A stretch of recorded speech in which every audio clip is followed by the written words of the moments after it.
कर्मों का भोग निश्चित है। एक सिद्ध आचार्य अपने शिष्यों के साथ तीर्थ यात्रा पर निकले। कुछ देर चलने के बाद वे थकान निकालने बीच घने जंगल में ही रुक गए। इतने में आचार्य को कुछ आवाज़ें सुनाई दी। ध्यान से सुनने पर आचार्य को समझ आया कि यह कुछ लोगों के रोने की आवाज़ है। उन्होंने शिष्यों से बोला, बालकों, सुनो, ये आवाज़ें कहाँ से आ रही हैं। तब शिष्य एक दूसरे का मुंह देखने लगे, क्योंकि उन्हें कोई आवाज़ें सुनाई नहीं दे रही थी। फिर भी गुरु के आदेशानुसार उन्होंने थोड़ी दूरी पर आकर देखा। केवल आचार्य को एक गहरे अंधेरे कुएं से कुछ लोगों के रोने की आवाज़ सुनाई दे रही थी। आचार्य ने कुएं में झांककर देखा तो उन्हें 5 लोग बहुत ही बुरी दशा में रोते हुए दिखाई दिए, लेकिन शिष्यों को ना आवाज़ सुनाई दी और ना ही कुछ दिखाई दिया। तब आचार्य ने उन 5 लोगों को मुस्कुराते हुए देखा और पूछा, भाई, किन कर्मों का भोग रहे हो। तब वे पांचों और जोर से रुदन करने लगे। तब आचार्य ने शिष्यों को बताया, यहाँ 5 प्रेत आत्माएं हैं। यह सुनकर शिष्य डर गए। तब आचार्य बोले, बालकों, डरो नहीं, तुम सभी इनसे ज़्यादा शक्तिमान हो, क्योंकि तुम सब कर्मों से महान हो और ये सभी आज अपनी पिछली करनी का भोग रहे हैं।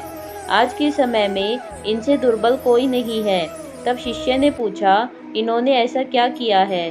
तब पहली आत्मा ने उत्तर दिया कि वह पिछले जन्म में ब्राह्मण था, भिक्षा मांगता था, लेकिन उस भिक्षा को भोग विलास में खर्च करता था। दूसरों ने उत्तर दिया, वह क्षत्रिय था और अपनी शक्ति का दुरुपयोग निर्बल असहाय गरीबों पर करता था। तीसरे ने उत्तर दिया कि वो बनिया था, बस खुद के फायदे की सोचता था और हमेशा मिलावट करके सामान बेचता था, जिस कारण कई लोग मारे गए।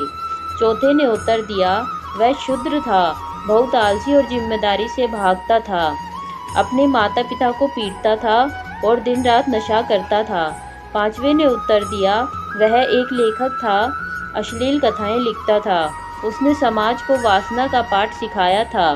इस तरह वे सभी पापी अपने पापों को भोग रहे हैं।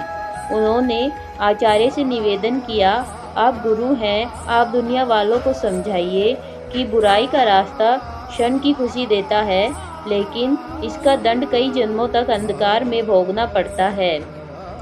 कहानी का मोरल, मनुष्य को कर्मों का फल भोगना ही पड़ता है, फिर वो किसी भी जन्म में हो।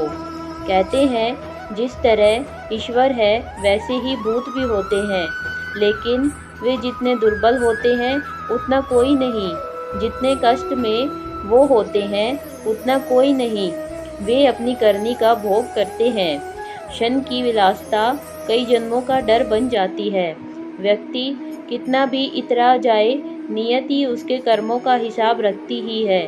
इसलिए सदैव सद्मार्ग पर चलें। अगर गलती हुई भी है तो उसे सुधारें।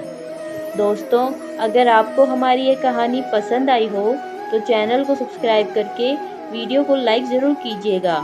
जय श्री राधे, जय Shri Krishna. Thank you for watching this video.